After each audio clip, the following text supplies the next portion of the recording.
Hello and good evening, everyone. Surprise, it's me. Don't expect to hear me on Monday nights now, do ya? Well, I'm here, pinch hitting duties this week. Hello again, everyone. I'm Gary Gonzo. Welcome to P1's broadcasting coverage of Round 8, Week 8 of Season 3 of 2026 of the INDYCAR Open Series. Monday night top split coming to you from the Rose City in Portland. We're at Portland International Raceway. We're on the 12-turn, very tight, very short, and now very wet road course here at Portland International. Joining me in the booth, as always, is Jacob Collins. Jacob, good to have you here, and I'm glad that you'll be helping me mostly run the show tonight because I don't really get a chance to watch what's going on in the Open Series other than kind of what's on your broadcast, but we have ourselves a nice little strength of field tonight, a 45-41. On top of that, the most challenging conditions of all, rain race, often considered the great leveler of the playing field. Yeah, it certainly is about as level can get. We haven't had tons of rain rounds here in the IndyCar just yet. I think it was maybe just a year ago we saw the first temptation or first appearance of the rain at Mid-Ohio. But it's certainly been an interesting challenge to watch how, especially with how much the IR18's evolved over the last year with that hybrid system introduction and everything else going on with the car, just how much it's impacted the likes of the racing here on the road courses in the wet. Well, let's get into the points really quick while we are qualifying. Currently is underway with 3 minutes and 40 seconds now left to play.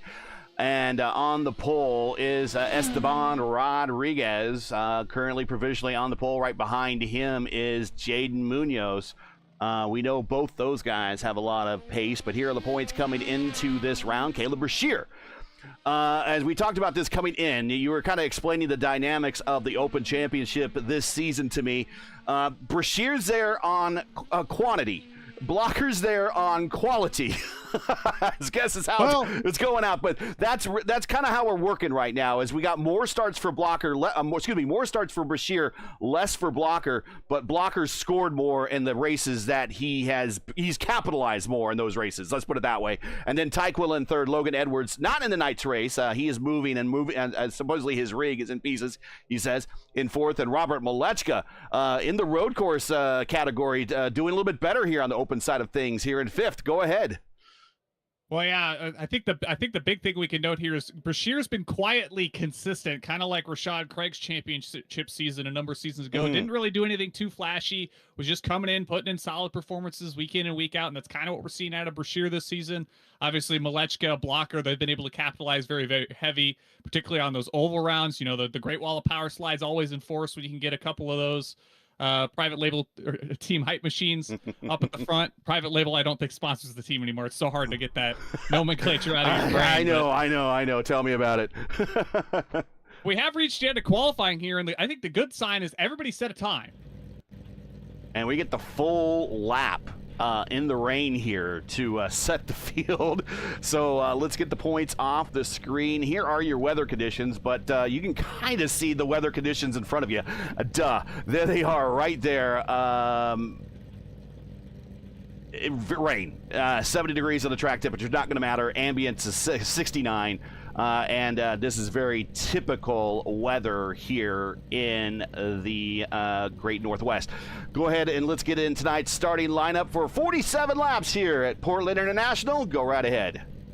It'll be none other than Esteban Rodriguez for Nexus Esports. Been pretty dominant every time we've seen him out on the track here in the neon yellow scheme for him. He'll be alongside Jaden Munoz, and then teammate JT Speeton will start off row number 2 alongside Power Slides Alexander Russell. Anna Klemic for I5G lines up in the 5th spot alongside Kevin Tomba. We've seen Kevin in the likes of the Formula Super Series, and I believe he's in the Formula Indy Series as well. Good to see him out in another official series event. Aiden Kale, I think, is the first time we've seen him in the big IR18. He's won a couple of our top split events in the Indy Next Road Series last season. Good to see him out making the step up here to the IR18. Jared Wakefield for Grange Hall will line up 8th ahead of Kenneth Smith and Edie Kirchenbauer for Votive Racing, rounding out the top 10. Logan Spath, Micah Mixer, another Votive Racing driver, will line up 12th. Jarrett Corey for Rogue Racing lines up 13th, alongside Alliance member for Indy Alliance Racing, Rashad Craig. Brendan Lichtenberg, the Hyperstar for I5G, will line up 15th in the number 12 alongside Lilac Zier for Taylor Mills Racing. And rounding out the field will be Seb Alexander for Indy Alliance and Caleb Brashear, the Freebird, in that patriotic I-5G machine. And there are the rain conditions. We'll have those on the screen as well. Full information as we are waiting for the pace car to get underway. Everybody on the wet tires to be expected, and one of the greatest races, IndyCar races, period, happened here at Portland in the rain. In these exact conditions, might we say a three-way battle to the start-finish line on the last lap? Well, we'll see. It certainly wouldn't surprise me given who I'm seeing at the front. Of course, you got the two Nexus Esports machines with Smeaton and Rodriguez. Jaden Munoz, no slouch, former Pro Series competitor. Might even still be retained if I remember correctly. But regardless, you know, we're at the creme at the pointy end of the field here tonight, and they're going to show what it takes to get around a wet Portland. This track, it's a simple-looking one. I kind of like to liken it to Lime Rock Park if you took a rolling pin to it and stretched it out a little bit. Yeah. But it's a very tricky one. And we watched the field go through, which would have been in the very first IndyCar race, turn one, and they added that chicane to slow them down. This would have been turn one here in the very first IndyCar race here, 1984. That was won by Allenser Jr. His first ever IndyCar win was right here in the Rose City. We go what we call through the festival curves, and then they will come up to a newly profiled turn 7, which adds a bit of a different and an additional passing zone here. Really, without this zone here, there's really only about 2 passing zones. This is the tire track, and most of those are right on the front straight. Kind of a very awkward, hard, not right 90-degree corner with a very short straight to it. You're basically, as soon as you're getting the car pointed straight, you're slowing it back down, trying to make the corner. Down the curved backstretch. And getting ready to go green this time by. You see the weather conditions, moderately wet it says. It looks fully wet to me. And you'll be talking about watching these drivers go off the racing line to find extra grip, something that we don't really see. It's kind of odd to see that we don't normally see when in wet, dry conditions. We see the optimal line. Here we're not going to see the optimal line where they get the proper grip. Yeah, and this track so narrow, so tricky as it is, that'll be another curveball to be thrown. Pace car is off. Rodriguez will get control, and he's going nice and early. Single file through the first half dozen cars as they head down towards turn number 1. Looks like Munoz will take a shot at it. Look at the spray. Visibility in the back's got to be murder. Clean so far. Looks like everybody made it through the chicane, no issue. That tends to be the trouble spot around here at Portland as we head down towards the long right-hander to kick off the festival curves. Another right. Kind of just a continuous right turn for a good long while here, and then kind of this hard left that breaks it up. And you see everybody kind of trying to stay nice and tight on the inside of the track here, with the exception of maybe that Verizon machine. I think that's going to be... Might be Jared, Indy Kirchenbauer, and Kenny Smith, Kenny DeJet Smith in the lineup with us tonight. Yeah, Smith wide out there, kind of got hung out to dry, if you will, in the wet weather conditions on that outside lane. He's going to lose a couple spots here as he falls behind the 14 machine at Indy Kirchenbauer just ahead of Logan Spath. Back, slide. Jared Wakefield off the right-hander. He's going to get stuck in the grass here. We'll see if he can get it going. That's where, the back of the field. That's where you're glad you have tread on those tires to get you out of the grass. Otherwise, you'd just be literally spinning your wheels. So clean start so far. That'll move Spath down to... Ooh, Micah Mixer around in the opening chicane. Looks like everybody's going to get through there. Oof. He's going to cut it through the... Just General Lee's the curb there. So we're already starting to see the conditions maybe rear their head here. Obviously, these corners are very, very high commitment corners. Even that chicane, you see a number of drivers getting real close over to that inside wall. There's just not a whole lot of room to play with in terms of a wet line here, just given how much the track falls away on the outer edge in especially the opening sector here. And since you haven't seen a rain race very often here with the overlay, this column right here, the white triangle, indicates that is the wet tires they are on. Now that it's declared a rain race, they don't have to change compounds at all this race now to meet the rules. They could go this entire race on the wets at one point if they need to go to the reds or the hards if it does dry out. And I don't think the forecast is going to call for that. They could do that too. But if they want to run the whole race on whatever they want to run now, the regs say that this is thrown out the window now. It takes an element out of things, but it's probably something the drivers don't really want to have to think about any more than they have to here as they're slipping and sliding around here in Portland. Gap at the front's a little over a second between Rodriguez and Munoz. That time it took for Munoz to get clear of JT Smeaton through the opening sector on the opening lap did do a bit of a damper there, but it'll be interesting to see as this run continues if those machines behind Rodriguez can reel their way back on in. Obviously, clean air plays at least some factor in the wet, as you can see a bit more as you see a number of those cars head real wide through the final couple of corners here back onto the front straightaway. And the front three have properly broken away as Alexander Russell kind of is the lead car of the rest of the field here, about 4.5, 5 seconds back. And we got Munoz, the meat in the Nexus Esports sandwich right now. Esteban Rodriguez, your leader. And then his teammate in third, that's JT Smeaton, who just won his first race over in the Formula Indy Series last week at Suzuka. Big twitch for him going through the set of corners, getting ready to set up for the festival corners. Still working on Munoz.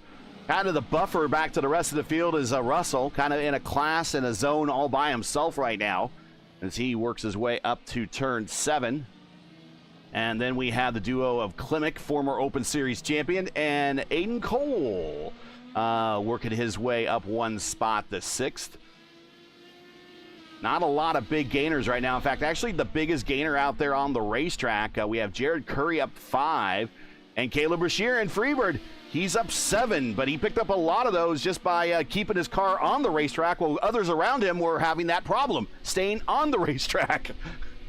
Yeah, that's kind of been the biggest thing with these rain races is just keeping it on the tarmac. We've seen it a lot in the likes of the Indy Next Road Series when we took on Barcelona in the wet. You'd come around some of those really tight kind of hairpin-esque corners and have to check the car up, and you'd wind up, making a trip in the kitty litter or two, and that was kind of what decided that race is who could do the best job of not doing that. So cars working their way through the field, capitalizing on their ability to keep it on the island, if you will. Curry trying to take a look away around Kenny Smith in that Verizon livery of Team Penske. Curry, a NXT road champion. And then behind him, Logan Spath, former Rookie of the Year in the Elite Racing League, and also finished on the podium in the Formula Indy Series a couple seasons back. And then Rashad Craig, former Open Series champion. Caleb Brashear, your Open Series points leader. And Brendan Lichtenberg, one of the all-time greats here in Open and fixed competition, in 12th. And he's hounded by the Prodigy to the inside. This is old versus young. Brandon probably doesn't like saying that, though.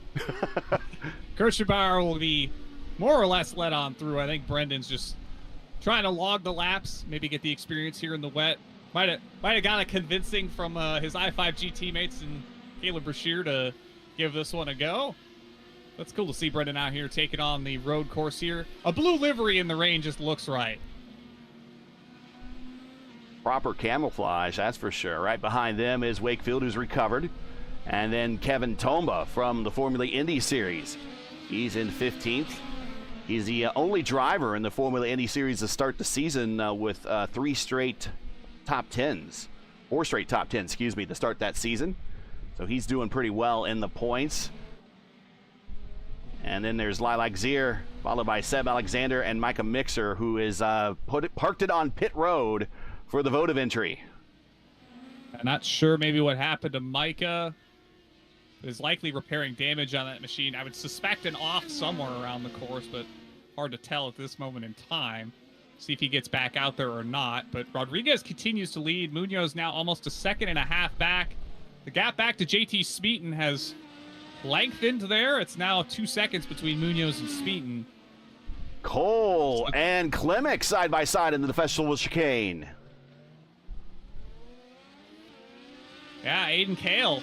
He'll make the move up to Kale, the sorry, fourth place my spot. mistake. No worries. Still And that's learning kind of- names. And that's a bit of a new one here, even in the Indy Open Series for myself. We've seen him run the Indy Next Road Series to decent success, picking up a number of wins at the likes of Belle Isle and Indianapolis last season. So been a little bit of a gap since we've seen him last. I think his best result this season was a runner-up finish in that series at Road America. But cool to see him out here giving a step up the rung here, showing what he can do in an IR18 here in the wet at Portland. Stepping up to the big car, so to speak. At least for the next couple of years, this will be the big car. And then hopefully we'll get the IR28. Looking forward to that. Currently being tested on the Speedway this over the weekend on the road course at the Indianapolis Motor Speedway. Ooh, big bobble for Logan Spath off the Spath. There we go. heck at the last corner there. Check out what happened. A little bit of what a catch! What a catch! Logan Spath. He just power slides it through turn 11, gets it straightened up in time for 12, and kept the position. Rashad really wanted to get that pass done, but the opening was not there. And we just saw 3 wide behind them as Corey took to the inside of Brashear and Kirchenbauer to the outside there. That funnels back out single file following the chicane there. Brashear all over the back of Corey now as they work through the festival curves. There's gold on every one of those machines. There's 3 wide, just like we saw in the finish of that 97 race here that I was talking about. The closest ever road course finish in IndyCar history, and the closest ever 1-2-3 road course finish in IndyCar history happened here at Portland. And there you see 3 wide through the festival chicane, and they got it all sorted out under very extreme conditions. Either one of them, any one of them really in that trio could have lost it and taken each one of them out. Ooh, bit of a bobble for Brashear through the chicane on the curbs there, and I suspect he might have grabbed one of those. And painted surfaces are not where you want to be in the wet. That is for certain, and that's kind of unfortunate given that the line typically through here is kind of right over the top of those curves. As we're going to watch Kirchenbauer take to the inside on Brashear down the front straightaway. Try to outbrake them in conditions that are not really good for outbraking. They're going to go wheel to wheel through the festival chicane. They'll come out of it. They will bang wheels out of the festival chicane. And that might have been enough to tell Caleb to concede and hold on to that points lead. Right behind him, Lichtenberg and Wakefield are side by side, or were side by side. But Brashear concedes the position. He's maybe discretion's the better part of valor on that one, Jacob. Yeah, I think that was a let him go, see what he's going to do sort of thing. Obviously, Indy's definitely one to use what he's got while he's got it, and maybe not supposed to consider it where it's going to get him come to finish, but he'll put on a show, that's for certain. Tomba around Wakefield. Wakefield falls back a position. Now Tomba will attack Lichtenberg. This is only a matchup you'll see in the Open or one of the official series. You don't see Brendan a lot in the leagues, and you don't see really Tomba much outside of the Formula Indy series. So this is a good matchup right here. Very accomplished drivers. Tomba in the draft, on the button. So is Lichtenberg. Here they come into one. Lichtenberg defending down low. Tomba can't get the wheel there. Oh, they'll kind of contract back together between Lichtenberg, Tomba, and Wakefield as they head towards the rest of the opening section of the track here. We saw a variety of different lines out of this group this last time through. Might have been forced error, potentially, just given how tight together these cars were, but they're going to get through here clean once again. As Lichtenberg starts to stretch his legs a little bit through this section of the track, and I think that's what Tomba's kind of looking out for as an opportunity to strike. Is now he's going to get good power down on the exit down the back straightaway here. Is he going to maybe try to take a look at the end of the straight here? If he can get visibility, we're watching from Tomba's point of view, and the visibility is very poor. He actually backs up this entire turn because he couldn't really see the car in front of him or the entry. Car off in turn 12. That is Kenny Smith.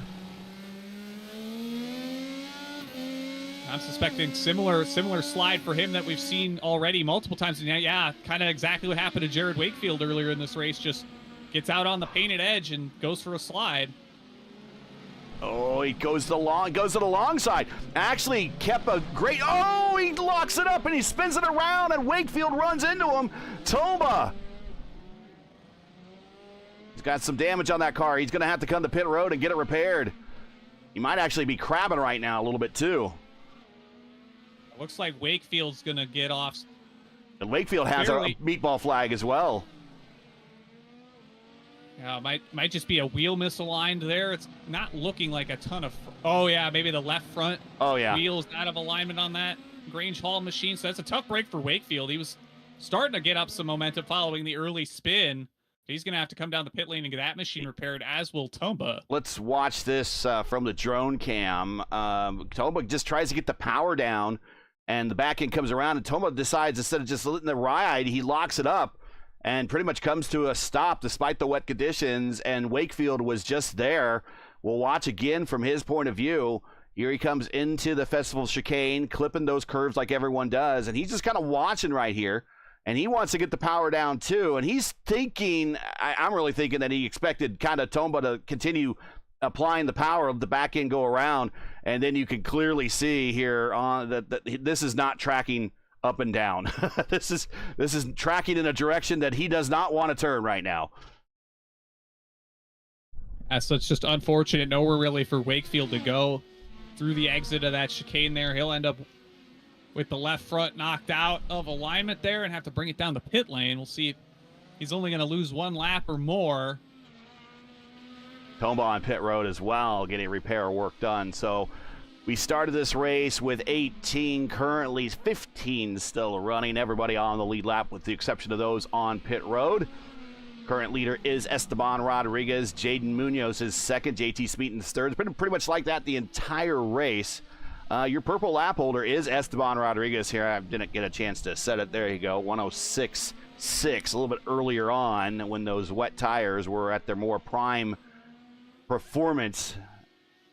And let's talk about these wet tires. They do not have a very long lifespan on them, and they will certainly, well, I'll take this back. I have seen rain races where some people have gambled and decided not to change tires. I really believe they're going to change tires here for this one, for at least their one stop. But the performance between fresh rain tires and used rain tires is almost night and day. Yeah, and I imagine with a track like Portland, given its kind of very heavy traction zones, there's maybe not a ton of high-speed corners until the back half of the track, but you're constantly trying to put the power down at a really awkward angles and in positions in which you're using those rear tires up, and that's, I'm suspecting, going to play into people's cards, if you will, tonight. One thing that might help, though, is fuel economy. Yes. As we'll maybe be able to stretch the tanks just a little bit further because we're not able to get quite as much power down. So for sure, looking at a one-stopper, probably not much more than that unless you have, or well, I'll say this, unless it dries up very quickly, or you have some sort of problem where you have to come to pit road an extra time. But watching Rodriguez and Munoz, Smeaton, not quite as close to that battle, and he's looking for alternative lines right now and trying to seek some ways to maybe work back into the order here as you see him go high there in turn 12, working that higher side, working that marbles up there to help get traction. And Aiden Kale all by himself now around Anna Klimek. Klimek, former Open Series champion, back in fifth now. Kenny Smith had an off again. That allows Seb Alexander on by. So the Jets cooled by the rain, but he's still rolling right now. Move Seb Alexander, who I have seen him win on a road course. He won in the Velocity Online Racing Series at Laguna Seca. It was dry conditions, though, but we know him. I know him mostly as an oval racer. But, the weather conditions today are just not favorable to anybody, to be honest.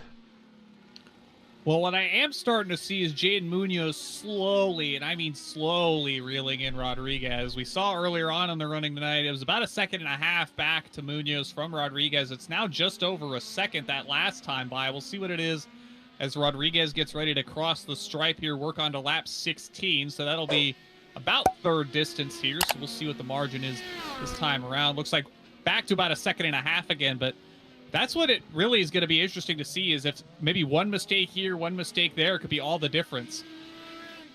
Oh. Munoz is on the knife's edge right now. He's got it now right at a second. Like he flipped a switch and it says, okay, at this point in my stint, I'm going to go. And they're going to experience lap traffic here in a little bit, too. Now, I don't know if that lap traffic is necessarily going to slow things up, but it might make things interesting if that lap traffic has an off in front of this duo. But we'll see as they are slowly wheeling in. That's Kenny Smith about 4 seconds up the road from the leader, Esteban Rodriguez, who won, incidentally, the 100th ever top split race in the IIS at Mid-Ohio a couple weeks back. We will be here at Portland later this week in the IIS, 2 p.m. Eastern time this Saturday. Got a lot of Portland racing this week for me. A lot of Milwaukee racing this week for me.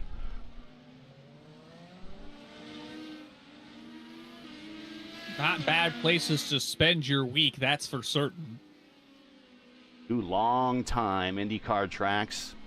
Portland's been on the IndyCar schedule in one form or another since '84. Go ahead.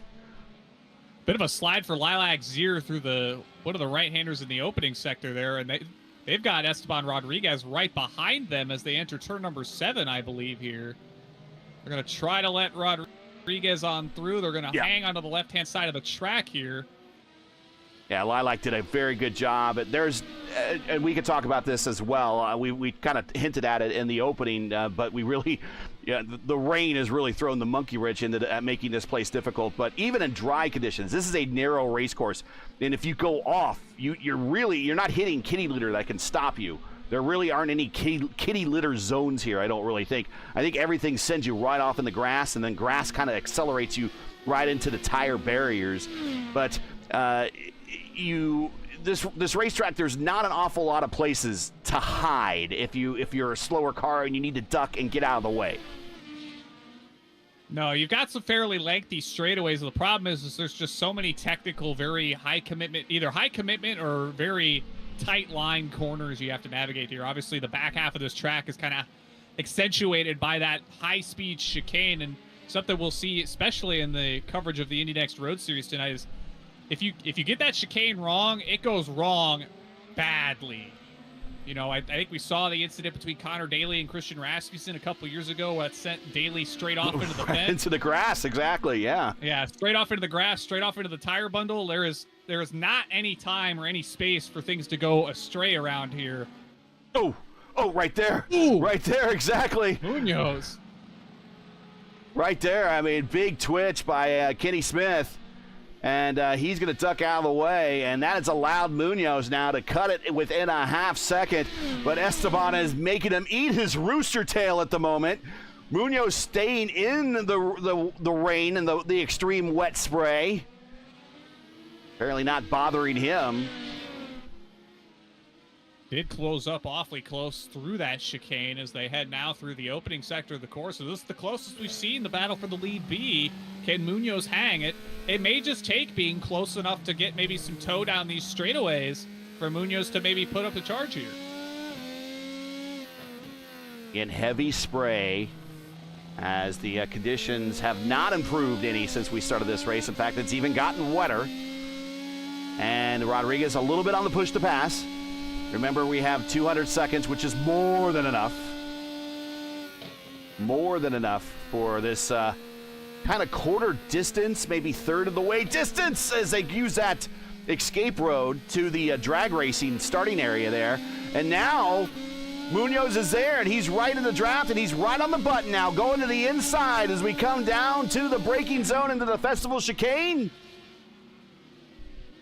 We got a new leader, Jaden Munoz. I believe they're going to have more lap traffic up the road here, as I believe that's going to be Seb Alexander just up ahead now as they head through the opening technical section of the course.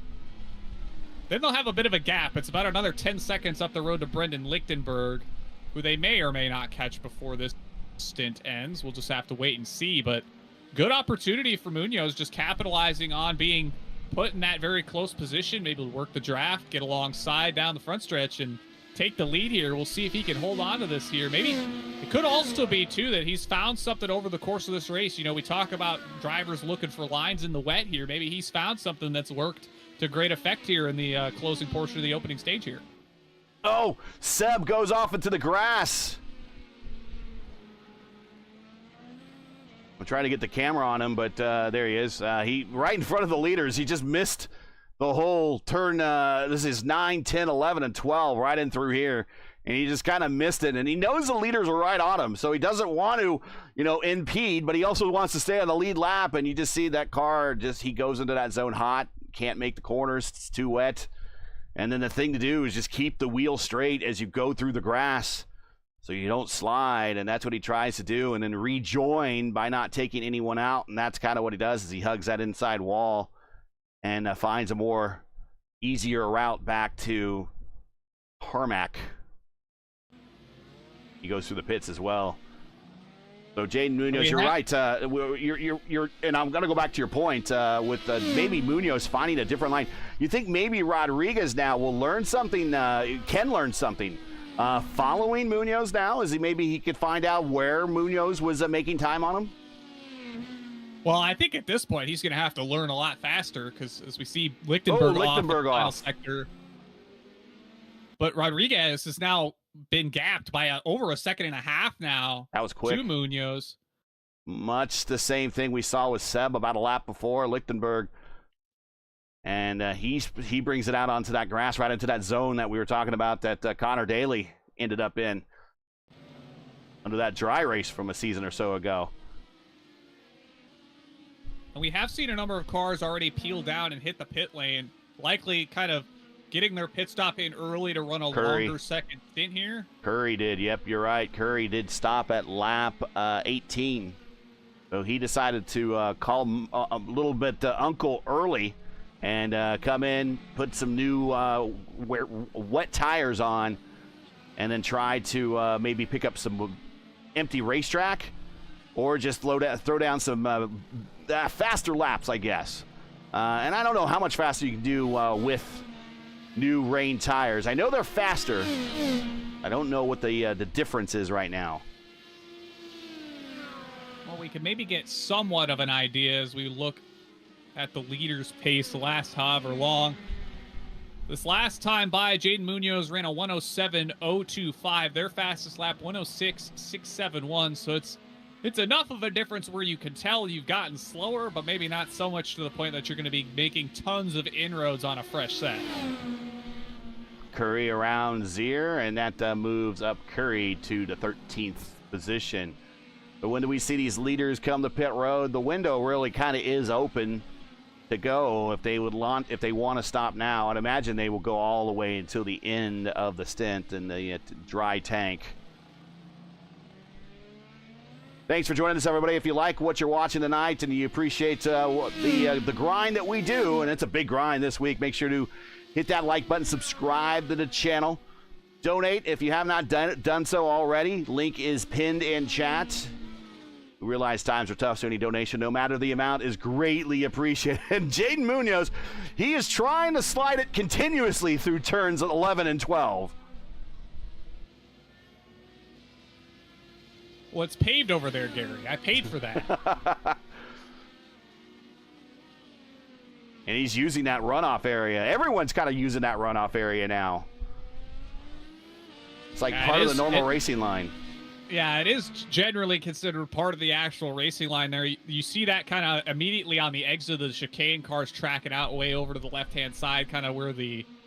I guess there's kind of a loop around a couple of porta-johns if you head far enough down through that access road immediately following the chicane. But it does lead towards where the drag strip starts as well. But, you know, it's a very interesting, you know, series of corners. You know, you've got the very high-speed chicane, but it kind of leads into a hard 180-degree bend to conclude the lap, and it's just tight. It's very, very tight through there. You've got not a lot of time to really rack your brain out of where you're going as Munoz tracks way wide through the final corner again. Likely just trying to keep that thing with water on the tread, if you will. We're riding with Munoz now across the start-finish line. There's the visibility out the back. It's plenty wet out there.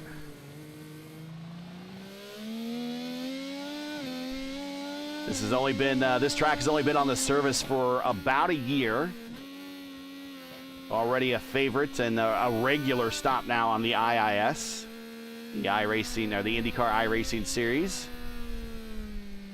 Go through the festival corners. This is the only road course race I've ever been to. Actually, I have family here in Portland. I had seats in this general area back before they reprofiled this corner.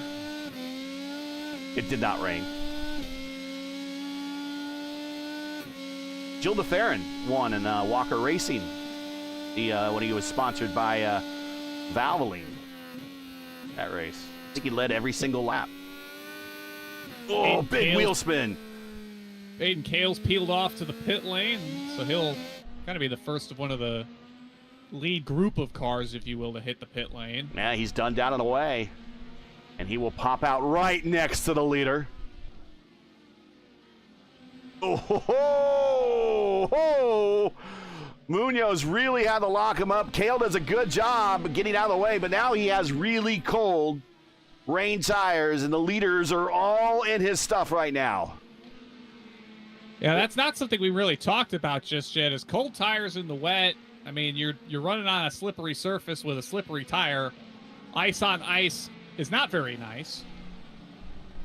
But Kale able to hold on to that machine, let the lead two on through. He'll be followed up by JT Smeaton. That's kind of going to be the last of the cars I think Kale will encounter here. So Alexander Russell is just now getting across the start-finish line in that power slide machine. Yeah, that's a big gap between Russell and Smeaton. Smeaton is around Kale, though, on the backstretch.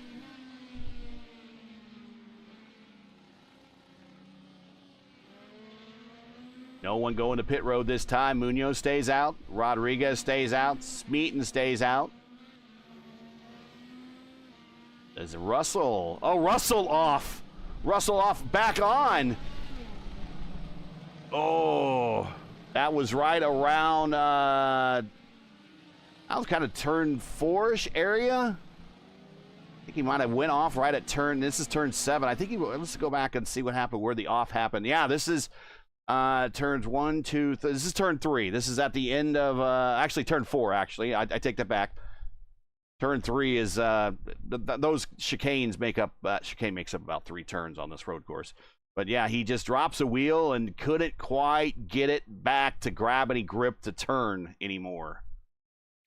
Yeah, and that line through that section is so tight kind of because of the way that the corners kind of just straighten off on you very, very quickly. And we saw that kind of grab out Russell as he grabbed the outside rumble strip there and just continued straight. Brashear and the Prodigy, 8th and 9th. Freebird and the Prodigy. Prodigy was a little bit of a defensive line going into 1 in the festival chicane. Caleb going a little bit lower so he can get some at least a clean visibility. Not necessarily the clean air was going to help, but the clean visibility. It looks a little high. Each one has different lines going through these set of corners into the festival curves here. Named after the Rose Festival in Portland. The race in the past, I remember when I used to watch as a kid, ooh, Caleb taking a big shot to the inside, was sponsored by G.I. Joe's. Now, back in the 80s, as a child of the 80s, G.I. Joe was a toy that I very much liked. And I thought that was cool, not knowing that G.I. Joe's is actually the name of a camping store in the area, a local outfitter. And they sponsored the race for the longest time, along with Budweiser.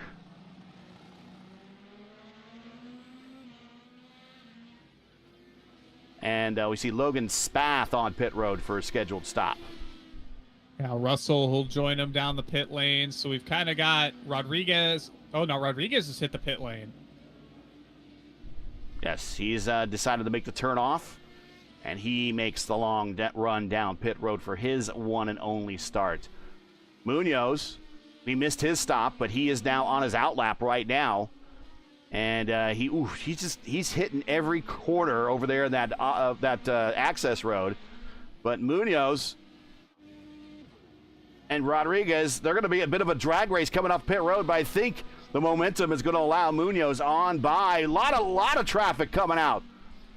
That's Wakefield in the neighborhood around at Rodriguez. Yeah, Wakefield right off the back of Rodriguez. Looks like he's going to just stay rack and file behind the driver of the 3 machine. So heads up driving for the Grange Hall machine.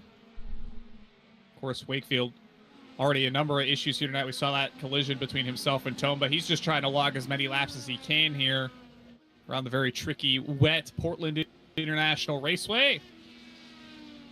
Defending Open Series champion Anna Klimek on pit road for a scheduled stop, giving up a top 5 position. As we see Rashad Craig and Caleb Brashear go by, they are going exceptionally long on this stint. Craig and Brashear have not stopped yet.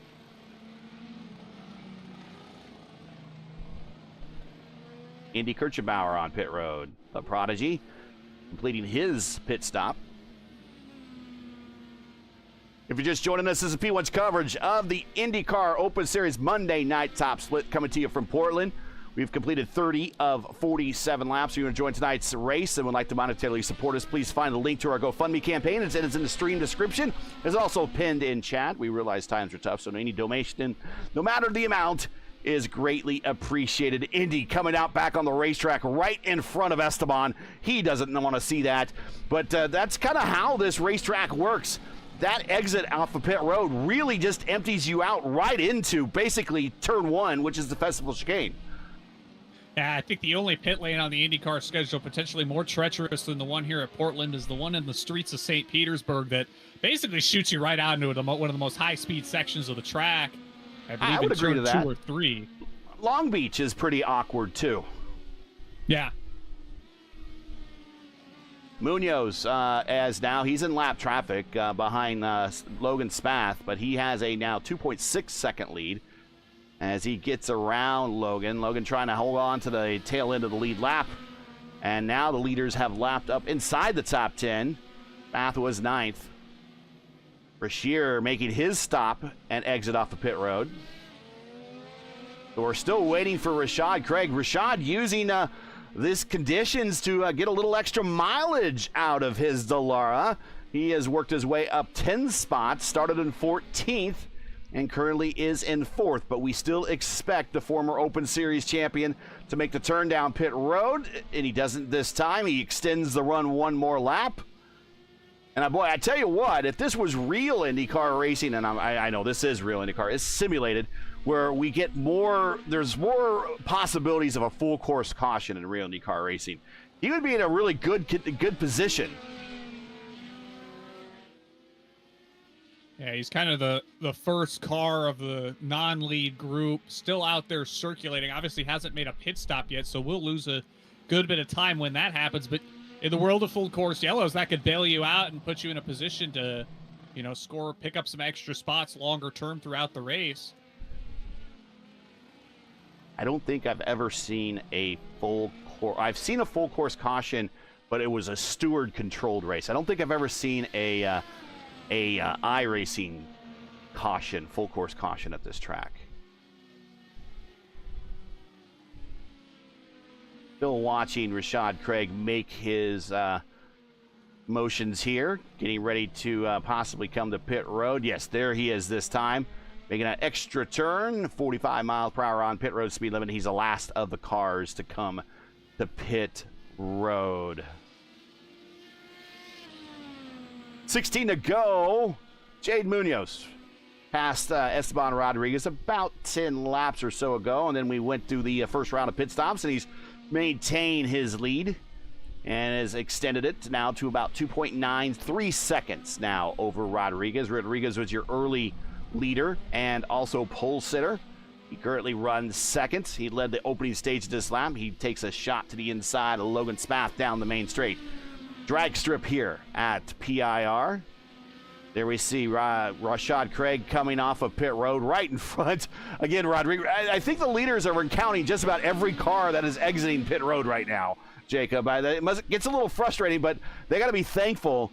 Unlike the Elite Racing League race that we had here that had 25-plus cars, this is only a 18-car field with only, 14 still running right now. So you're not going to get a lot of lap traffic out there, but it seems all the lap traffic has found the leaders coming off of pit road. Yeah, that kind of just has to do with the interval that was kind of built up between the leaders and the rest of the field. It was about, half a minute, if you will, and it takes about, a minute or so to get a pit stop in and around here. Maybe probably closer to 40 seconds, being more Delta looks Delta looks about 33 to 35 seconds is what we kind of seen times on pit road. So yeah, very, very much. And a lap here under optimal conditions is a sub 1 minute lap. What this has allowed for, however, is kind of a bunching up of the tail end of the lead lap, or at least those that are starting to be put lap down now, as Anna Klemek will lose their lap to Jaden Munoz. Jarrett Corey just up the road trying to chase down Alexander Russell, and shout out to Aiden Kale. He's the only other car further up the road here.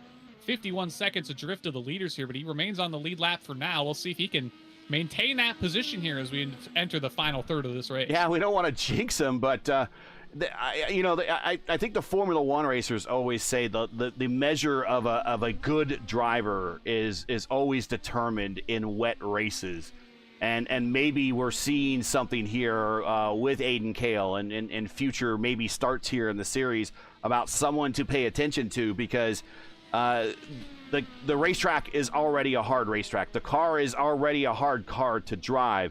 And then on top of that, you throw the wet conditions out there with all this extra horsepower you have. And it's just very easy to run yourself into mistake. And yeah, we got 13 laps to go, and still a lot can still happen in this race. But the measure of at least this driver, he's throwing up his credentials and letting everyone know that we should maybe pay attention to him a little bit more in the future. Munoz now reels in Jarrett Corey for what will be put in 6th place down a lap. Looks like, honestly, we might get close to only having 3 or 4 cars on the lead lap before this one rounds out, Gary. So this is interesting. Curry wants to obviously stay on the lead lap, but he might be able to do something to allow Munoz on by and then follow Munoz up to, and there he goes around Lilac, follow Munoz up to Alexander Russell. And then when Alexander gets past and is occupied, maybe Curry can take advantage of that occupation of attention and get the position. Now we'll just have to wait and see here as Munoz will now close in on Alexander Russell. Adam Blocker chimes in, shaking his head that his teammate Alexander Russell will be potentially going a lap down here. The high bar for team hype. The pressure is real. Oh, Munoz had a head full of steam, and he went wide and almost dropped the tire into the grass, and that would have been critical and a big mistake. He holds onto it. Russell will continue to fight on the lead lap for now. We'll see how that changes. Very close call into turn 7. You have a 3-second lead, almost a 4-second lead now. Maybe Jaden doesn't have an off switch, or maybe it's just an analog switch, on or off. There's no digital to him. I would say back that up a little bit and just be more patient. He almost drove himself into 2 mistakes. 3 mistakes there as he goes wide through the access road, but he holds on. I think there's anything we've learned this lap is that Munoz has nerves of ice. The Iceman reigns in this blue and white machine for Munoz. And here's Curry. Like I said, and he goes through the chicane, so he's going to have to stop and slow down, give up that time back, and try to reel in Alexander Russell once again. 11 laps to go. Jaden Munoz is the leader. Closest battle on the racetrack is Logan Spath, Caleb Brashear, Rashad Craig. Craig leads that train. You've got Spath and Brashear, and then well off behind that would be Indy Kirchenbauer. We saw having a good scrap with Brashear earlier on in this race. Maybe just struggled through the pit cycle here. We've got a nice battle here brewing just inside the top 10 here between former series champ Craig and current points leader Caleb Brashear. Spath looks to maybe make something here into the chicane's going to tuck back into line. This is round 8, so this is kind of a critical round in the championship because after this is kind of when drops, you could use, you allowed 4 drops of the 12 races this season. And so your 8 races are how you score, how you're scored on for the championship. So we've reached that 8 race point. Well, we're also in kind of a curveball set of tracks coming up here with the likes of Montreal, the Circuit Gilles Villeneuve, and the Chicago Street Course making a triumphant return. The meme race. Yes, the meme race. That's going to be. But interesting enough, I mean, the remainder of this schedule mirrors the IIS because the IIS is trying to rapidly finish up its season for Fox in the real INDYCAR Series before football season starts. So, we are actually mirroring race for race, week for week, the IIS for the remainder of this season. Yeah, of course, they'll be rounded out in rounds at the Milwaukee Mile and Laguna Seca. So just one oval left to play with at the 1 mile flat track, if you will. It's got a little bit of banking if you stare at it closely enough. But... and lay on your side and say, yeah, okay. Maybe you set a ball on one end of it. Maybe it rolls down, Well, when I was a wee pipsqueak racing on the oval back in 2005 in my little go-kart, there's definitely a lot more to that place in terms of banking when you're an inch off the ground. I tell you what, as someone that's driven their real car around the Indianapolis Motor Speedway, 9 degrees of banking is an awful lot when you're in your car. when you watch it on TV, you're like, man, that doesn't look very much. But when you're on it, you're right. It's a whole different feel when you're actually on it.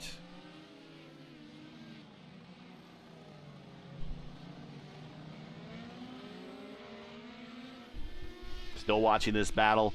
Craig, Spath, Brashear.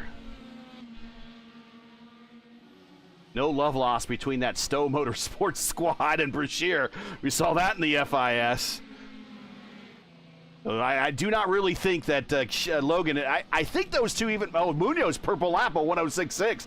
I think I think Brashear and Spath actually had contact in that FIS Pocono race. So there's no love lost there, and I know Logan is not necessarily really wanting and is going to allow Caleb on by. Memories run long in the community. Yeah, we thought Brashear maybe was going to make a look at it there into the opening chicane. Big lunge heading into the long right.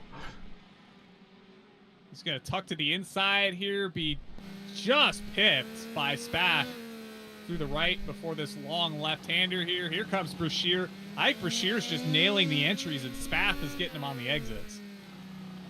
Whoa! Big Spath wide. We're going to have a bit of a... Well, nope, he couldn't get the power down fast enough. And you could say, as someone that drives still a fair bit, even though you're doing a lot of broadcasting, you just still drive a fair bit. You always remember those that have wronged you. The more than you remember the ones that have done you favors. Munoz, another purple lap, by the way.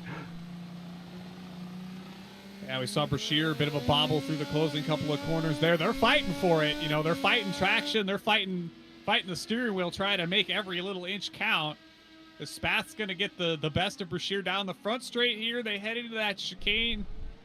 Just clip. Brashear, big launch. Spath. Spath gets loose on the exit, and that's going to allow Brashear on by. And Brashear just using patience that time, allowing Spath to get into his own mistake, and he gets the position. So one more spot for our points leader, and now up inside the top 10. Every little point matters, as Adam Blocker is watching from home, so he's not on the racetrack. I don't know if he's going to be scoring points at all this week. Maybe he's going to use this as a drop. Perhaps so. I believe he'll be working on one of the machines for Chip Ganassi Racing in the Indy Next Series as they take on Portland this weekend. Munoz just throwing down purple laps one after another, but there's Rodriguez. He answers with a 106.5. I think it might be too little too late. It's yeah, gonna take a big I think it is with 6 to go. 6 to go, and he's got lap traffic in front of him. But I'm not going to say slow lap traffic. I mean, that's Russell. We know Russell has pace. That's also P5. So they have leaders have lapped up to P4. And there is Aiden. We talked about Aiden Kale. Sorry, I called him Cole earlier. That's Days of Thunder. We can't have that. So Adam Kale. And right now, the way Munoz has been racing with a 6-second lead, I don't really see Munoz giving Kale any mercy to stay on the lead lap. So, oof. Kale's just going to have to run this one out and hope that he's going to go to the inside. Is he going to concede here and just be a nice guy? Yeah, he's going to be a nice guy.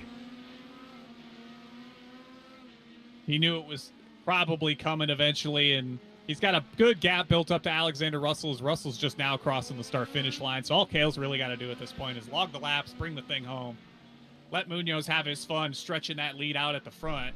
Almost 6.5 seconds back to Esteban Rodriguez that last time by. JT Smeaton, another 5 of drift of Rodriguez. The only 3 cars left on the lead lap here from Portland.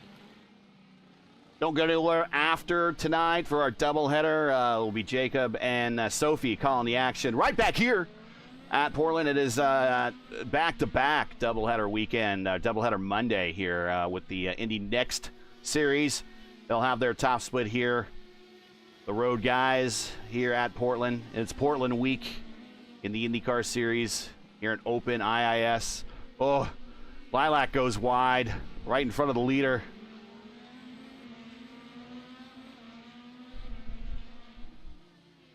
Munoz coming to 4 to go.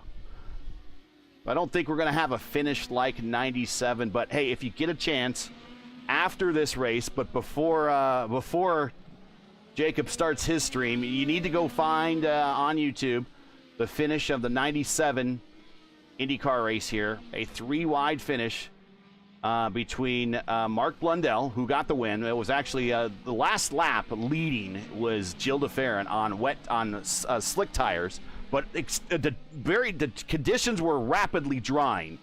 So he was actually, Gilles de Ferran was on rain tires. He stuck with the rain tires. Mark Blundell went to the dry tires.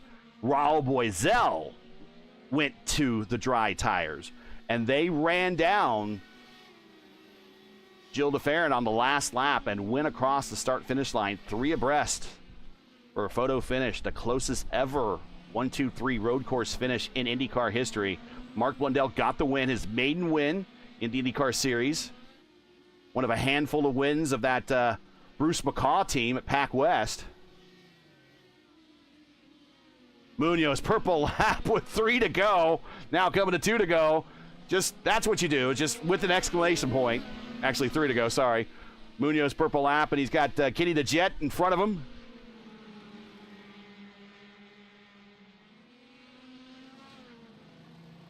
Also, this is site of one of the more famous finishes, period, in IndyCar history besides the 97 finish. The 86 finish here went down in history as the Father's Day finish between Michael Andretti and Mario Andretti. Michael sputtering on fuel on the last lap, coming to the start-finish line and allowing Papa to get the win on Father's Day to edge him out. Michael visibly was not very happy about giving that one up, but he's like, here you go, Dad. Happy Father's Day. And I'll tell you what, Mario was definitely happy to get that win. Got to get him while you can. And yeah, it was still a young career for Michael, so he would later go on for many, many more wins. And I think Mario was still in for a handful of wins in his career. Oh, Munoz, big twitch. Take it easy. Let's bring the car home. 2 to go. Not much. I take it back. He's definitely an analog driver. He's either on or off. Full send or nothing. Well, it's done him a lot of good. Let's be clear. It's got him right now, yeah.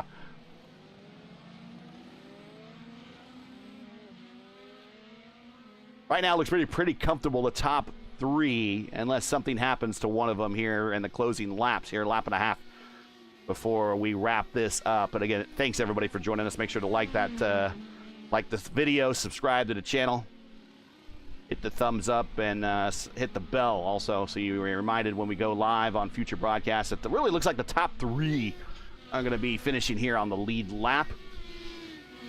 Jaden, does he show mercy to Brendan Lichtenberg? Don't think he will. Look at him just close right into the chicane. Whoa, he almost drops a wheel just trying to pass him there. Yeah, the narrow line around here rears its head again. We've started to see some of the Logan Spath off and in the pits. Uh-oh. So his day is done as he's having to do a tow, and he was looking at a top 10 finish and gave that one away, unfortunately. That will bring Indy Kirkenbauer up inside the top 10. So not a bad showing for the Prodigy. We know him on oval racing, but he's definitely starting to make a name for himself on these twisties, and he walks his way into a top 10. But that's how you do it sometimes. You just bring it home safely. And just like right now, Munoz bringing it home safe enough. Let's put it that way. Off the final corner, Seb Alexander ducks out of the way. Off the corner in a full wet race for Jaden Munoz. Doesn't lead them all, but leads the ones that matter. And he spins across the start-finish line. I don't know if he meant to do that, but he goes across the start-finish line as your winner. Rodriguez purple lap the last lap. Like it matters. I think Mr. Munoz was having himself a bit of fun.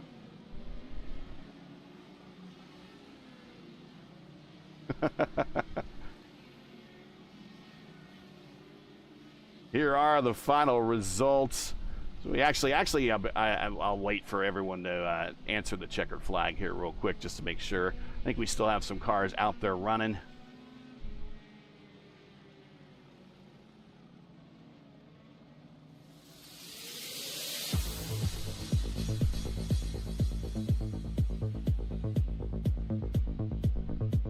And here you go. Jade Munoz with the win, Esteban Rodriguez second, JT Smeaton third. That's pretty much how it was the entire race. There was that one pass for the lead midway through, and right there you see by their numbers, the 1, 2, and 3 numbered rank drivers finish 1, 2, and 3 in the standings. Aiden Kale, very good run for him. We'll look for him in future races. He comes home in 4th, Russell in 5th. Curry, Craig, Klimek, Brashear, and Kirchenbauer, your top 10. Seb Alexander, the Hyperstar, the Jet, Logan Spath, Lilac Zier, Jared Wakefield, Micah Mixer, Kevin Tomba. Round out the remainder of this 18-car field. There's some B-roll when it's nice and sunny here. Actually, I want to get off the screen here and get the B-roll back. Let you look at the standings without any graphics in the way. I apologize about that. There you go.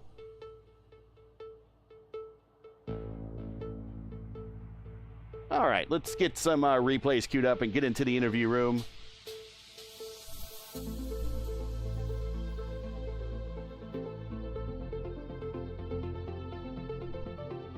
Been a pretty good week for JT.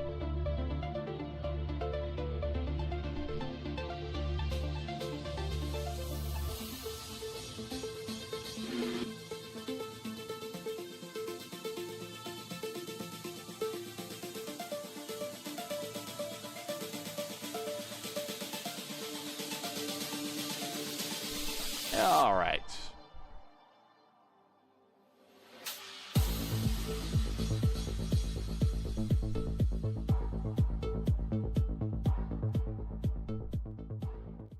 We'll cue out the music and see if we got some folks that would like to speak with us and talk about their experience in the wet. We see Jaden Esteban, no JT yet. We'll give JT just a second and we'll allow him to get in here. Not a bad day, really, for that Nexus Esports squad, finishing 2nd and 3rd. There is JT, so we will bring him in right away. And joining us in the booth, and I'll actually turn it over to Jacob right away for the interview questions, since you know these guys a little bit better than I do. I know JT from the Formula Indy Series. You had yourself a good week last week with a win there at Suzuka. Podium here. Yeah, man, that was something. Yeah, I mean, luckily yesterday Esteban and I, we did a little bit of rain practice just in case. I mean, it was a small chance, but we did find out that if it was gonna rain, it was gonna rain the entire session. So I'm glad we did a little bit of practice there. But I mean, honestly, it was just about surviving out there, especially that last chicane. It's so easy to get wrong, especially with a car with this much horsepower. But yeah, I enjoyed it for the most part. Go ahead, Jacob. Yeah, you mentioned the chicane in particular, and I kind of mentioned it at some point throughout the broadcast here tonight, is there's not really a ton of place to move around here to find what many would consider a wet line around here. And I'm sure as the track kind of evolved, we saw parts of the track starting to dry up maybe a little bit, or at least not actively being rained upon. What were you maybe learning that worked out there in terms of an alternative to a traditional rain line here at Portland? Yeah, I mean, I think the main thing was just experimenting as the race went on, like you said. I think the rain got a little heavier near the end, but the track was drying out a tiny bit, I think, with all the cars out. But I mean, like I said, it's just about experimenting with different lines, especially that turn 4, 5, 6 area. There's quite a few different lines you can take, and they're all quite similar in pace. But I think, honestly, out of all the corners, I think it was just that final chicane where there wasn't really too much you could do with how much speed you were taking and just the narrowness of that section of the track. Well, JT, again, like I said, a good week for you in the Formula Indy Series, and now a podium here in the Open Series. Any shout-outs, friends, family, sponsors, anyone I want to say hi to before we let you go? Yeah, of course. Big shout out to you guys, Gary and Jacob. Nice to see you, Gary, for Open. It's been a while, I think. It has been. I think the last time you did Open was Miami or something. So Yeah, you were on the podium for that one too. Oh, was I? I think so. Yeah. Yeah, and big shout out to Esteban as well. He did a lot for the setup in terms of the rain. So big shout out to Esteban, Nexus as well, and big shout out to my family as well for the support. So yeah, thank you everybody. All right, JT, we will see you again either in Open or Formula Indy Series. We'll go to Talladega in about a week. But congratulations on surviving here in the rain and probably some of the most challenging conditions that we faced all season on a road course. And we'll catch you at the next one. Thank you, guys. Appreciate it. And we'll bring in his teammate here real quick. Just want to remove that, and then bring in Esteban. And we'll bring in Esteban into the booth. And here is Esteban Rodriguez. Started from the pole, was an early leader, but unfortunately got passed for the lead. So let's talk about that. Different, maybe style of racing that you were, I don't know, maybe you were a little bit more conservative. It looks like Jaden wasn't conservative. He was kind of full sending it on every corner, looking like he was on the edge of adhesion just about every single corner. Maybe, moments from just losing it, whereas you might have been driving a little bit more to the conditions. Were you driving the conditions, or was his pace just that much more above what you guys had with Nexus? Yeah, he definitely got to grips with it pretty quick. In the beginning, I thought I had him covered. And then I noticed as the run went on, he was getting better and better into turn 1. And I made a mistake in the last couple corners, the lap before that he passed me. Mm-hmm. And that just gave him the run out of the last corner. And yeah, I could have been more aggressive. I should have defended more. I should have been more alert about it. But it was fine. He got in front of me.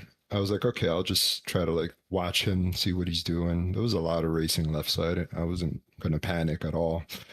And yeah, it was tough. It was tough. The spray was pretty insane. I had to adjust for that. And I was definitely not as good sitting behind someone as he was. So that took me a while to get used to. And I had a couple hiccups with lap cars, and the balance started to go away from me. So I had to adjust for that and play around with the tools till I found something that was more comfortable. But yeah, I was driving to the conditions. I mean, it's easy to, get in a situation where somebody passes you and you start to panic and make mistakes. I definitely just wanted to keep the car underneath me and bring it home. Go ahead, Jacob. Yeah, you kind of talked about having to adapt over the course of this race here. Obviously, you've got some anti-roll bars, you've got some brake bias to play with, but was there maybe any additional adjustments to lines, to how you were navigating traffic around here? Obviously, you mentioned the spray. Was there maybe just kind of a visual distinction you had to start making of maybe trying to find new braking markers or picking up where you're trying to slow down for the corners here? Yeah, there was a few situations where there was two cars ahead of me, and the spray was amplified quite a bit more. And I was approaching the corner, starting to panic because I couldn't see any of the braking markers on the fence. And eventually, I saw some of them, and I was like, okay, I brake about here. But yeah, a few of the corners, it was just like, you kind of roll out of it, and you're like, you just kind of judge the distance, and you're like, okay, I think this feels about right. Just turn in and hope for the best.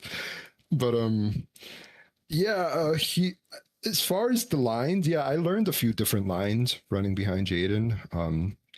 Last corner, and I don't have a lot of experience with this car on the wet, so you're just kind of learning as you go, just feeling it out. Like I was maybe a gear too low in some places, and honestly, it was a lot of fun. Like there's an art to driving in the rain, and all you can hope is that you get better and better at it. And I like to think I did pretty decent tonight, so I'm happy to bring it home and not stuff it on the wall.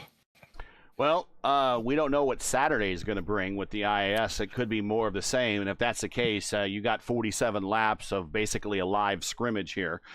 So that's good in one sense. But if it's going to be dry for Saturday, optimal conditions there. So we expect you'll do well. We look forward to seeing you there when we do 2 p.m. Eastern on Saturday, right back here at Portland for 110 laps. But until then, we'll let you go, celebrate. Friends, family, sponsors, anyone who want to say hi to before we let you go? Yeah, shouts out to Nexus, everybody here. It's been putting in work, trying to get faster, working on the setup and practicing together, learning off each other. So shouts out to them. JT, my teammate, he did great. He's been helping me too a lot lately with the setup and just keeping me company, practicing and just working on stuff. So shouts out to him. Shouts out to my beautiful wife, my beautiful kids. And yeah, you guys for putting on a great broadcast every week. Always good. Pleasure to see you and good to have you in the lineup. And we'll catch you again. Congratulations on the P2. We'll catch you at the next one. Thank you so much, guys. Have a good night. Bye-bye. And we will go now to Jaden Munoz and bring in Jaden into the booth. And here is Jaden Munoz joining us. I kind of called you like an analog driver. It was either you're on or off. It looks like today everything was full send into the corners. A couple of oh crap moments that you had in the race. You could probably tell us about those as well. But really, I think maybe your experience running in the rain and maybe other series and other cars definitely paid off here on the course at Portland IndyCar. But talk about your performance out there. It didn't really seem to, the rain didn't seem to really slow you down much. You were just kind of hitting it as hard as always. Yeah. Yeah, it's funny that you caught some of my close moments. But yeah, there's the camera doesn't lie. Yeah, I struggled a lot with the front locking. So there was always like quite a few. Oh, well, actually every lap I was pretty much on the edge of pretty much crashing, especially in like turn 3 in the last chicane. Yeah, it was just easy to brake late and just go off. But yeah, I mean, pretty much came into this with no rain practice, so I didn't think it was gonna rain actually. So, but yeah, like you said, my experience in other cars, and I mean, I've driven this combo in the rain before as well, and I kind of am able to use some of that to help me. But obviously, it's been a while. Yeah. So I gotta learn during the race, and then kind of just learning some things off Esteban as well.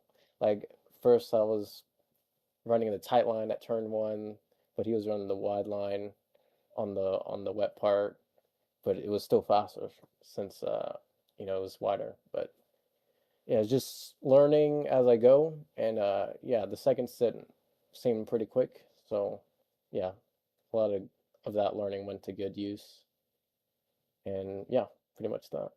And go ahead, Jacob.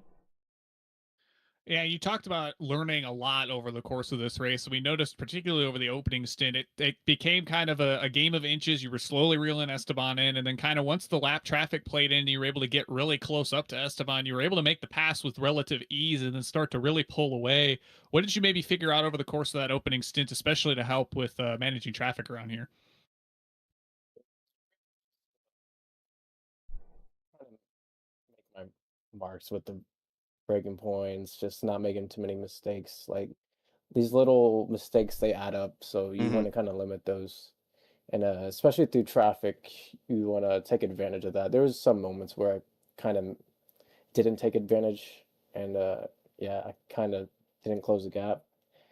But yeah, and then there was other points where I did, and I also have experience doing a lot of the GTP and IMSA with traffic and stuff. So I have a lot of experience with that. So um, yeah, but it's a different beast in the rain. So because you have spray everywhere, and pretty much I'm not even looking because normally in the dry you're literally looking at the apex the entire time, and you kind of have your braking references in your peripheral, but you're not actually looking at it.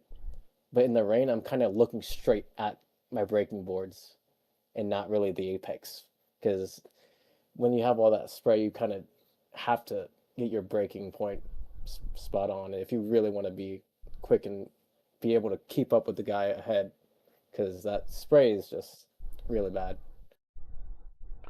Well, Jaden, getting the win here today, congratulations. We'll probably also see you later this week for the IAS. We don't know what the weather's going to be like for that one. But, hey, like I said to Esteban, if it rains, at least you got 47 laps of scrimmage out of the way. So anything you want to say to friends, family, sponsors, anyone you want to say hi to before we let you go for this win here today?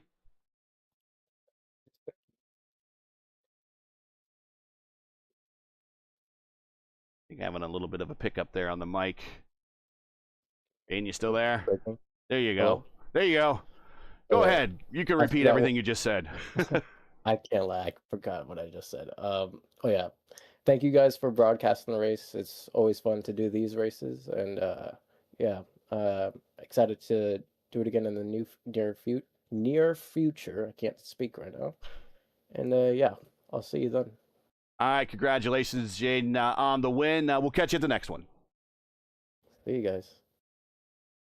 And Jacob, before we wrap up here, just your final thoughts, and also in the spirit of Luis Gonzalez Nunez, we always pick the driver of the race that kind of made up the most positions, and in the spirit of LGN, I'll go ahead and give it to Freebird Caleb Brashear, who is your points leader.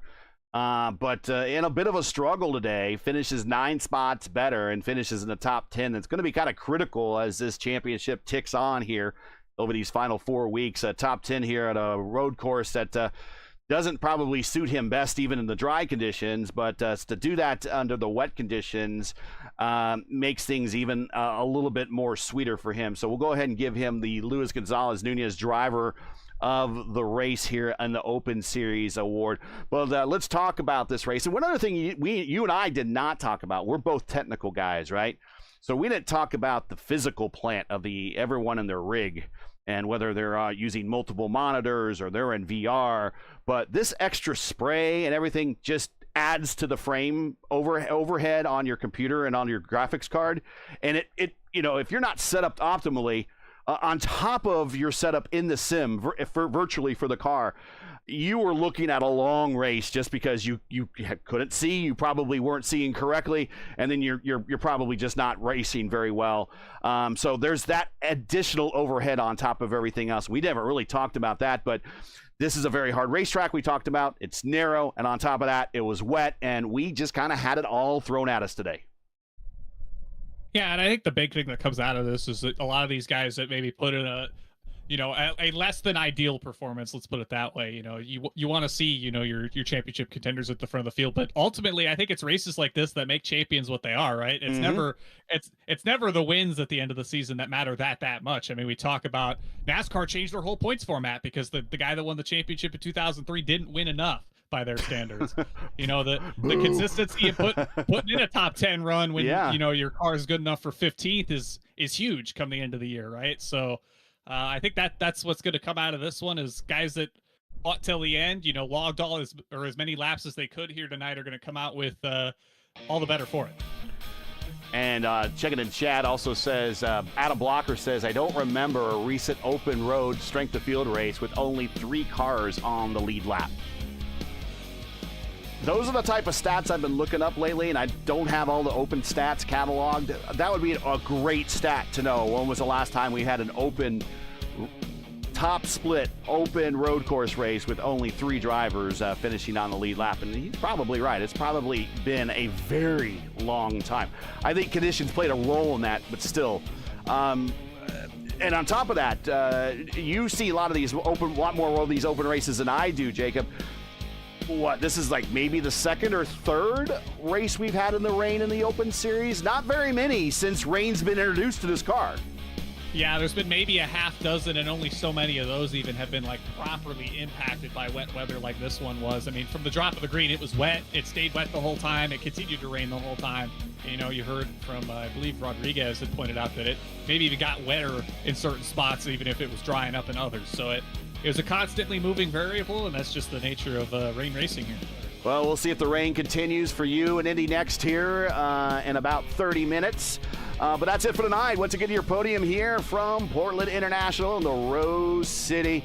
Jade Munoz gets the win. Esteban Rodriguez second. JT Smeaton in third. Join us again next week, round 9, week 9 of season 3 of 2026 of the INDYCAR Open Series Monday night top split as Murph returns to call to action from Montreal. The guy that lives near Notre Dame is going to call the action from Notre Dame. Coverage starts around 8 o'clock p.m. Eastern time. Again, it's 8:00 p.m. Eastern. As always, for the correct time in your area, you can find everything right here at YouTube at youtube.com/@P1 Broadcasting. Hey, we love bringing these races to you, but not easy and require time and money to produce. Because of your generosity and donations, we've been able to bring you INDYCAR Open action nearly sponsor-free. And if you share our passion for the sport of INDYCAR and enjoyed our coverage of the INDYCAR Open Series Monday Night Top Split, please take time to visit our GoFundMe page. The link is in the description. It's also pinned in chat, and donate to our 2026 broadcast fund. Hey, we realize times are tough, so any contribution would be greatly appreciated. We thank you for watching and make us a part of your Monday evenings each and every week. Now, as you know, the YouTube algorithm game is not an easy one, so please help support P1 with the weekly grind, and it is a big grind this week. Leave a comment below. Let us know what you thought of tonight's race. If you enjoyed tonight's coverage, support us by smashing like in the video. If you're new, click subscribe, and while you're at it, hit the bell for weekly reminders so to miss on more of P1's other iRacing programming, including tomorrow night, 8:15 p.m. Eastern Time. It's round 8, week 8 of the INDYCAR Oval Series as they go to, as I call, proper Phoenix, Legacy Phoenix. Catch all the wheel-to-wheel top split action right here tomorrow night on P1 starting at 8:15. Track cams for this race are provided by Whiplash Sim Cams. Get the most out of your iRacing experience with Whiplash Sim Cams. To learn more about Whiplash, you can like them on Facebook. You can follow them on X and Instagram. All the links you need are in the description. For business inquiries, to learn more about P1 and what we do, you can like us on Facebook. You can follow us on X and Instagram. You can follow all of our social links. They're on Linktree. You can check those out in the description. So, for the man, Jacob Collins, everyone here at P1, I'm Gary Gotts. And also say, on behalf of Murph, who's probably in a warm climate. We're all in a warm climate right now, but he's probably a lot closer to a beach than we are right now. I'm Gary Gotto saying all good night, and thanks for watching. And all our men and women serving in the military and as first responders, thank you. Godspeed, God bless, and come home safe. Catch us again next week at Montreal for the next race of the INDYCAR Open Series Monday night top split right here on P1. Good night, everybody.